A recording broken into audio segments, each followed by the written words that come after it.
Hey everybody, my name is Natalie Korn. I'm going to be talking to you today about the history of dogs and humans. How many of you in here today own a dog? I do. Alright, so a lot of you. They're our loving companions. They greet us when we come in the door after a long day, they guard our homes, and of course they hold a special place in our hearts. But for thousands of years, they've been known as man's best friend. And as a breeder of Pomeranians, I've dedicated the last 5 years of my life to learning the ins and outs of the breed, their dispositions, common ailments, and so forth. But where did it begin? Well, we have scientific evidence that shows us that dogs were one of the first animals domesticated over 30,000 years ago, and that's even before livestock.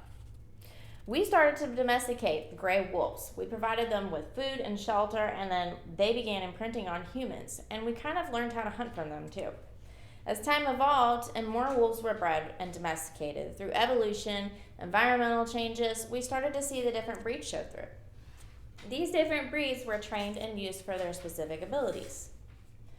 The three main ways that we've used them to benefit us are hunting and farming. We use them as working and service dogs, and of course as our loyal companions. And one of the first things we've used them for in history was hunting and farming. Britannica Encyclopedia tells us that for more than 12,000 years, dogs have been used as our hunting companions, that they were bred to accentuate their instincts from the earliest encounters with humans. A perfect example of a hunting dog is the hound dog. They were trained to track by scent and sight, so they can track game for long distances.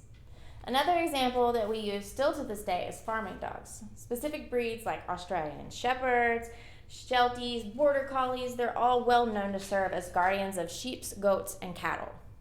They're very intelligent, muscular dogs and easily trained. And farmers rely on them to keep their farm and livestock running.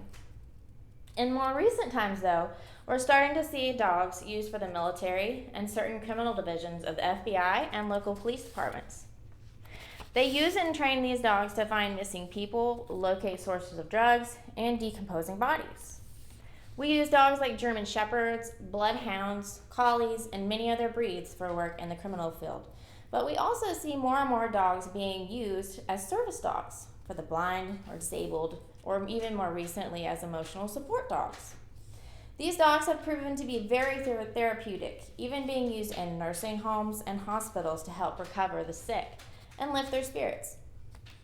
Most commonly, though, we have them as our companions. They live to serve us.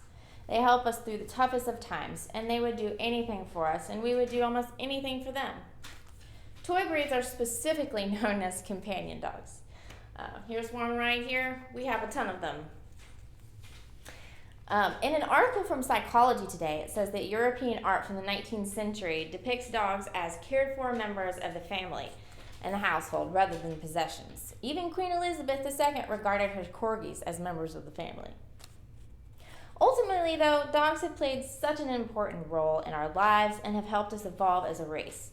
From helping us to learn to hunt, to guarding our livestock, to helping take down criminals, and serving as our most loyal little buddies. What would we possibly do without them?